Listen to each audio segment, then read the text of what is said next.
नमस्कार दोस्तों, स्वागत है आपको लोकल मोबाइल इंजीनियर पर। तो आज की वीडियो होने वाला है हमारा Vivo Y16 4G फोन के ऊपर, जो कि इस फोन में प्रॉब्लम है कि 2G ओके है, 4G ओके नहीं है। मतलब कि 2G आ रहा है, 2G चल रहा है, बिल्कुल सब कुछ ओके, लेकिन 4G जैसे ही हम 4G टाइप करते हैं, सिलेक्ट करते हैं 4G को, वैसे ही यह नो सर्विस हो जाता है। 4G बिल्कुल भी काम नहीं करता, ठीक है ना। तो चलिए देखते हैं कि इसमें प्रॉब्लम क्या है। तो देखिए दोस्तों, फोन बिल्कुल फ्रेश कंडीशन में है, बस मैंने इसमें सील्ड काटा है 4G IC की सेक्शन पे, ठीक है। और 4G IC के सेक्शन पे वीवेट की जो लाइन होती है, ये मीडियाटेक बेस्ड है, तो वीवेट की लाइन इसमें मिसिंग हो गया था। वाटर डैमेज फोन था, तो इसमें प्रॉब्लम वीवेट की लाइन मिसिंग था, तो मैंने जंपर कर दिया और मास्किंग भी कर दी, फिर भी फोन में 4G वर्क नहीं कर रहा है। तो अभी डाउट है कि 4G IC खराब हो सकता है। 4G IC से 1.8 वोल्ट MIPI क्लॉक और डाटा ये मिसिंग हो सकता है। कुछ और भी कनेक्शन है वो भी मिसिंग हो सकती है, ठीक है ना। चलिए देखते हैं। सबसे पहले देखते हैं कि एक फोन में कैसे हम क्या क्या चेक करके कंफर्म करें कि हमें काम किस जगह पे करना है, और कैसे हम समझे कि 4G IC से दिक्कत या किसी और जगह से दिक्कत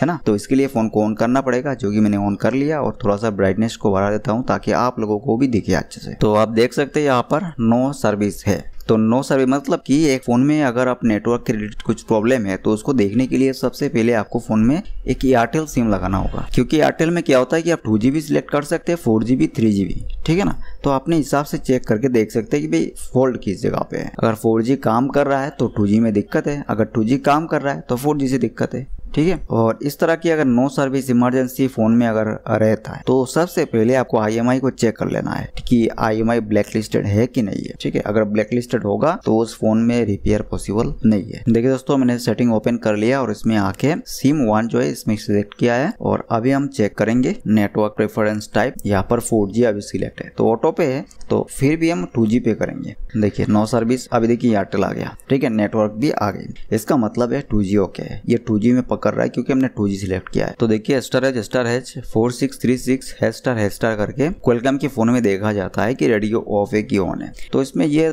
बात भी नहीं आएगा क्योंकि ये मीडियाटेक है। मीडियाटेक में रेडियो ऑफ हो सकता है, देखिए ऑफ हो सकता है। अगर आप मैन्युअली ऑफ करोगे या कोई कस्टमर जो मैन्युअली ऑफ करता है तब ऐसा हो सकता है, लेकिन ये कोई डाटा की लाइन मिसिंग होने से ऐसा नहीं होता मीडियाटेक में, ठीक है ना। क्वालकॉम में हो जाता है। क्लॉक और डाटा की मतलब RFID क्लॉक और डाटा अगर कोई एक मिसिंग होगा, 1.8 मिसिंग होगा, तो रेडियो पावर ऑफ हो जाएगी, ठीक है ना। तो इसमें ऐसा नहीं है, ये मीडियाटेक है। और मैंने मैनुअल सर्च भी किया, मैनुअल सर्च करने पे भी नहीं आ रही है। और IMI मैंने चेक किया, IMI भी है, IMI ब्लैकलिस्टेड भी नहीं है, ठीक है ना। चलिए इसको डायग्नोस करते हैं। तो आप देख सकते हैं इसमें जो कि जंपर मैंने किया वीवेट से, ठीक है, क्योंकि मिसिंग हो गया था वीवेट लाइन। तो अब ये काम करें, यहाँ पर वीवेट की लाइन से एक जंपर उठाएंगे और BPA की जो लाइन होती है, मतलब कि जो हमारा 4G IC में लगता है BPA की लाइन, उसमें जंपर करेंगे, ठीक है। तो BPA में कभी कभार ऐसा होता है तो दिक्कत हो जाती है। और एक इंपॉर्टेंट बात, किसी फोन में 4G IC अगर खराब होगी, 4G IC में सारे वोल्टेज मिसिंग होगा या फिर कोई एक वोल्टेज मिसिंग होगी, 1.8 वोल्ट मिसिंग होगा, तो प्रॉब्लम ये आएगी कि आपका 2G भी काम नहीं करेगा, 4G भी तो काम नहीं करेगा। तो 4G और 2G दोनों मिसिंग हो जाएगी। ऐसा क्यों होता है? और इस फोन में जैसे 2G काम कर रहा है, ठीक है ना, 4G नहीं आ रहा है, 2G आ रहा है। तो देखिए जिस फोन में 4G की और 2G की लाइन एक साथ कंबाइन होती है, ये समझना आप, हाई बैंड्स जो है वो अलग होती है, लो बैंड्स एक साथ होती है। तो किसी एरिया में ऐसा हो रहा है कि लो बैंड्स उस एरिया में काम करता है, तो लो बैंड्स अगर 4G IC में जाके 4G IC से 2G में जा रहा है, 2G IC में, तो प्रॉब्लम है। 4G IC खराब होगी तो 2G का जो है फंक्शन डिवाइड हो रही है वो नहीं हो पाएगा, ठीक है ना। और किसी में ऐसा भी होगा कि उसी लाइन से दोनों IC में बढ़ जाएगा, तो उसमें काम करेगी। और जिसमें 4G IC के अंदर जाने के बाद 4G IC से अंदर से निकल रहा है 2G के लिए, वो अगर 4G IC खराब होगी तो 2G भी नहीं आएगा। तो उस टाइम पे आपको 4G में ध्यान देना है, ठीक है। और जो लाइन आउट होती है 4G के लिए, उसमें से जंपर उठा के 2G में कनेक्ट करना है और देखना है कि 2G ओके है कि नहीं है। तो ये जो डीप नॉलेज है मेरे कोर्स में मिलता है कि किसमें कब क्या करना चाहिए। जंपर लगाना कंप्लीट, फोन को ऑन करेंगे और चेक करेंगे।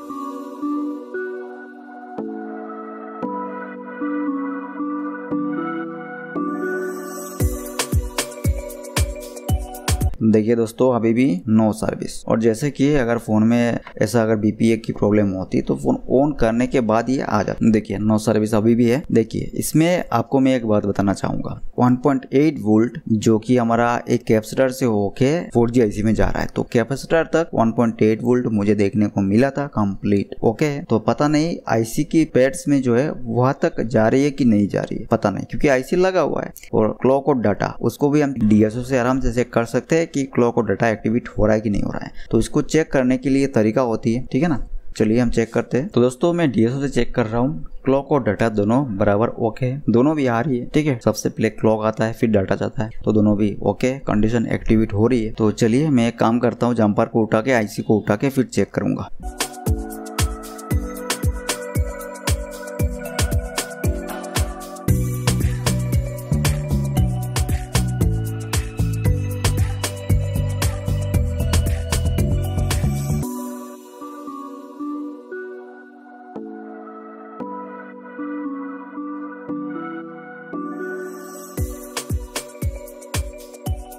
तो IC भी हमारा कंप्लीट हो गया, कोई वाटर डैमेज से पेट खराब नहीं है। और इस जगह पे भी एक जो है इसमें प्रॉब्लम देखिए, यहाँ पर टूटा है, ठीक है, ये टूट गया। तो शायद इसी की वजह से ऐसा हो रहा होगा। तो इसको हम जम्पर करेंगे और जम्पर करके IC को लगा के फिर चेक करेंगे। चलिए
तो आप देख सकते हैं यहाँ पर वोल्ट ही आ गई, 4G भी चल रहा है बिल्कुल ओके। तो हमारा 1.8 वोल्ट की जो लाइन है वो मिसिंग होने से ऐसा हो गया है, ठीक है ना। तो वाटर डैमेज की फ़ोन है, अगर बीबेट लाइन मिसिंग होती है तो अगर बीबेट जंपर करने से भी सॉल्व नहीं होता तो आप 1.8 वोल्ट को भी इसी तरह चेक कर लेना, ठीक है। तो क्वेलकम में अलग होती है, क्वेलकम में रेडियो पावर ऑफ आ जाएगी डायरेक्ट। तो दोस्तों आज की वीडियो एक छोटा सा वीडियो था, तो यहाँ तक ये वीडियो कंप्लीट होता है। तो चलिए मिलते हैं किसी और एक वीडियो में, तब तक के लिए बाय बाय।